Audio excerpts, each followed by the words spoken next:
é muito bom estar aqui e eu vou começar com uma pergunta. Afinal, o que é arqueologia? Do que trata? Por que não tem uma figura de um dinossauro? Não, a gente estuda populações humanas.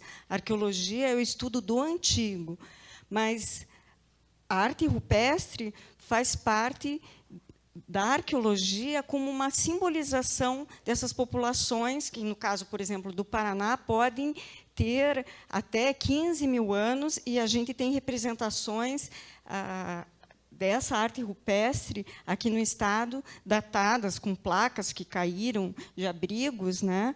Temos cerca de 400 sítios arqueológicos com pintura rupestre, no Paraná, mais 50 com gravuras, né? Esses aqui são no Parque Estadual do Guartelá, que vocês agendando vão poder conhecer, né? O parque é público, né? Mas, afinal de contas, essa arqueologia, a arte rupestre, sempre está relacionada a um grupo lá para trás, da onde que surgem todos esses dados, né? Será que só aqui, no sul do Brasil, a gente só tem algumas cenas isoladas, diferente do Nordeste? Bem, por isso que eu acho que eu me tornei arqueóloga, porque eu queria entender melhor como que essa informação chegava e por que era tão inacessível, né? Ela esse passado pode ter muito tempo, mas ele está tão próximo da gente, né? Muitas vezes a gente tem sepultamentos humanos no quintal, né? Eu vou explicar para vocês isso. Aqui vocês veem uma ponta de lança de quase 20 centímetros, que é uma raridade na América do Sul, né? E que pode estar relacionado a 10 mil anos. Puxa, mas aonde que está essa ponta? Vocês podem conhecer no Museu Paranaense, instituição que logo que eu comecei a minha graduação na Universidade Federal do Paraná, eu comecei a estagiar. E passaram 35 anos. E aqui, um pequeno vasilhame que só sobreviveu à ação do tempo. A gente está falando de populações humanas e de vestígios que conseguem sobreviver à ação do tempo. É isso que trata a arqueologia. Seja uma casa, né? Por exemplo, o quintal do Museu Paranaense é a praça ali que tem o Belvedere. Colocaram uns tapumes e ligaram para mim perguntando: Cláudia, você acha que pode ter alguma coisa? Eu falei: meu Deus, ali era uma área de uma antiga capela, né? Não chegou a ser construída a igreja, mas havia uma capela, e até a metade do século XIX, até 1850, não existiam cemitérios públicos. A maior parte das pessoas era sepultada dentro das igrejas, dentro das capelas, né? E aqui em Curitiba, nessa área central, ali, as pessoas já devem ter passeado ali do lado do Belvedere, e, de repente, a 25, 30 centímetros, estava lá, do lado de Canos, tinha sepultamentos, né? Com mais de 200 anos. A gente só fez a intervenção porque vai ser colocado um elevador, né? Está sendo criado um espaço mais aberto ao público, mas, como vocês podem perceber, se eu estou falando de sepultamento de 200 anos, o arqueólogo também trabalha com a população histórica. Muitas vezes, a gente tenta testar o nosso conhecimento analisando o lixo que a gente produz, porque, normalmente, o que o arqueólogo tem acesso são os descartes, né? Então, vejam o lixo que vocês produzem, né? Se eles dão conta do universo todo que vocês têm. Isso é para o mundo inteiro, né? E aqui, né, quando a gente tem essas atividades de campo, que sempre tem que ter autorização de pesquisa, tem que ter um local, né, que dê o endosso, que vá guardar esse material, né? Muitas vezes, aqui, a arqueóloga está desolada, porque estavam construindo uma garagem e, infelizmente, não deu o tempo de a gente chegar, porque era uma urna funerária guarani que tinha ossos, mas as pessoas acreditam sempre nessa existência de potes de ouro, né? E, infelizmente, eles haviam já destruído quase tudo, né? A gente só chegou para retirar o vasilhame já quase inteiro quebrado, né? E aqui provavelmente tinha um sepultamento primário. Vocês veem que eu quase estou dentro do vasilhame, né? Quando que um sítio arqueológico, que é essa área onde tem esses vestígios, pode trazer mais informação? É quando aparece junto essas representações simbólicas, a parte do imaginário dessas populações. Então, por isso, eles são tão importantes. Vocês podem pensar, puxa, como que uma pintura sobrevive 7 ou 8 mil anos? Mas tem algumas que são muito mais recentes, tem 500 anos. E aqui no Paraná, as primeiras pinturas que foram estudadas sistematicamente foram no abrigo Fazenda das Cavernas, em 1954, por arqueólogos franceses, Annette e José Amperer. E vocês veem, né, que são vocês já devem ter visto imagens muito parecidas, talvez até de outros locais, né, que são aqueles cervídeos em fila indo para um cercado, né, e como que essas pinturas, né, que se achavam que no Paraná a gente só tinha cenas isoladas e que não tinha a capacidade de somar muito mais ao conhecimento, né? Afinal de contas, de 1954 até 2014, quando foram descobertas novas áreas, e que vocês vão ver a diferença, né? Aqui embaixo também vocês veem, é uma foto, daí a mesma foto, a gente passa um filtro, né, nesse caso de stretch, mas pode ser só com saturação, e você consegue ter, através de filtros ópticos, através da análise espectral, a gente consegue ter a composição química. Então, são sempre equipes muito grandes, né? O arqueólogo, ele não trabalha nunca sozinho, sempre são equipes. E aqui, né, foi um dos locais, dentro desses meus 35 anos de subida, descida e conhecer 300 municípios aqui no Paraná, alguns do Mato Grosso, outros de Santa Catarina, né, eu acho que, quando a gente gosta muito do que a gente faz, a gente também quer transformar esse conhecimento em alguma coisa mais acessível à população, né? E, em 1992, estava chovendo, a gente estava desenvolvendo um trabalho próximo a essa área, e não dava mais para escavar no abrigo que a gente estava trabalhando. Então, a gente resolveu percorrer áreas próximas e chegou até esse local. Foi sem a escada, porque isso é em 2014.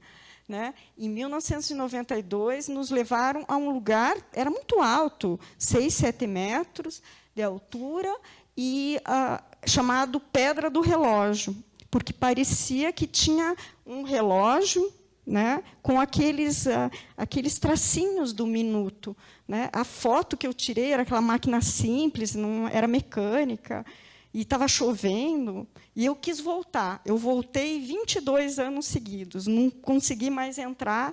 Eu tinha autorização de pesquisa, mas não queria brigar com as pessoas para entrar, até que um dia eu consegui, né? Eu tinha autorização de pesquisa e consegui entrar. E daí não tinha ainda essa escada, subi numa pedra, escalei uma árvore, né? Cheguei a 5 metros de altura, e daí eu tirei essa fotografia. Aquela pedra do relógio, na verdade, tinha uma grande ou cobra. A interpretação na pintura rupestre, em sítios com pintura rupestre, é muito complicado, porque a gente está mexendo com uma diversidade cultural, né? Então, com cabeças de cervídeos, né, do sexo masculino, porque cervídeo com chifre é só são os indivíduos masculinos, né? E uma cena fantástica com 125 figuras humanas, né? Como a dançar é um mito de origem, um mito de criação que está colocado e foi divulgado e ganhou uma relevância internacional. Os principais livros didáticos de arqueologia brasileira já estão com essa imagem, do município de Piraí do Sul, no Paraná. Então, em cima dessas 125 figuras humanas, tem o que a gente chama de seres fantásticos, né? São animais, mas com comportamento humano, né? Dançando, né? ou com chocalho, como em uma proporção muito maior do que as figuras humanas, que cada uma estão com o braço para cima, para baixo. É como, na hora que eu fiz o zoom com a câmera fotográfica, eu fiquei... É como se tivesse acontecido uma mágica. Foi uma experiência transformadora. E também, da mesma forma que a gente tem esses grandes paredões com locais inacessíveis, e por isso que esse conhecimento acabou só sendo recuperado em 2014 e mostrou que realmente a gente tem que sair fora da zona de conforto e buscar informações novas, né? O passado é mal conhecido, né? Mal documentado, né? Porque a gente tem uma série de barreiras a se enfrentar. Mas eu acho que, à medida que, se você quiser, eu acho que você consegue, né? E com uma equipe de pesquisadores dedicados, né? Eu coordeno uma equipe fantástica, então a gente consegue. Aqui também, no ano de 2014, eu acho que a colheita de informações foi muito legal, né? A gente também conseguiu registrar plantas domesticadas, que aqui para o sul do Brasil ainda não haviam sido caracterizadas. Aqui um pé de milho, né, naquele pequeno abrigo. E, esse ano, 2019, um pé de mandioca e, provavelmente, uma peneira para fazer o beiju, né? Como eu trabalho no Museu Paranaense, a gente tem um rico acervo etnográfico, é uma hipótese a ser pensada. Mas esse sítio está sendo estudado. Esse também faz parte desse mesmo sítio, tem vários sinais geométricos, muitos são estilizações, tem insetos, né? Essa aqui, se fosse olhar com detalhe, seria uma centopeia, né? E, na mitologia, a gente também tem formigas, porque são seres que conseguem conviver com a morte. E, por isso, são considerados por muitos grupos como seres sobrenaturais, né? E aqui também outro abrigo para vocês verem a importância da tecnologia que chega, né? Quando antigamente a gente tinha que tirar milhares de fotografias e depois tentar mexer manualmente para conseguir contraste. Agora a gente com a máquina digital já vê na hora como fica, a gente já pode até postar na rede social, né? Vai tirar uma selfie, né? Provar, não, eu que cheguei primeiro nesse local, né? Como se tivesse alguma importância, tanto. Né? Mas, e aqui vocês veem, essa é a mesma imagem, aqui está com uma hipersaturação. Né? Então, aqui vocês veem a cabeça do cervídeo, como ele está todo decorado. Aqui vocês não veem nada. Né?